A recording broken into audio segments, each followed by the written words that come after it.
जी बिल्कुल मुमकिन है। तूफान बिपरजॉय जो है वो ठट्टा के साहिली इलाकों से चंद सौ किलोमीटर के फासले पे रह गया है। तो इर्द गिर्द इब्राहिम हैदरी, केटी बंदर, शाह बंदर और दीगर के इलाकों की जो कश्तियां हैं वो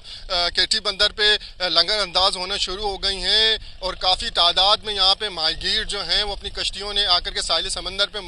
खड़ी कर दी गई हैं। मगर जो यहाँ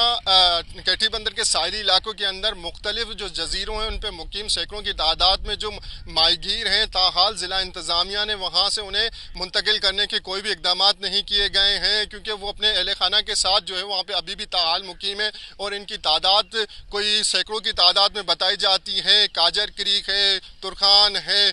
हजामड़ो है और दीगर ऐसी क्रीकें हैं जहाँ पे 400 से ज़ायद जो है वो उनके घर बताए जा रहे हैं, जहाँ पे वो अहल खाना के साथ वहाँ पे मुकीम है और वहाँ पे मैसूर होकर गए, क्योंकि आज से जो है वो कुछ ही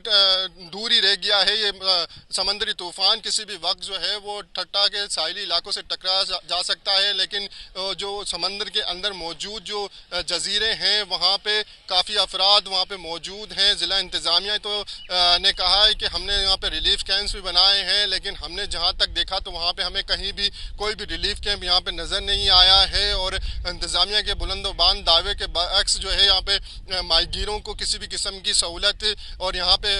उनको रिलीफ कैंप किसी भी किस्म के फराहम नहीं किए गए हैं। जी।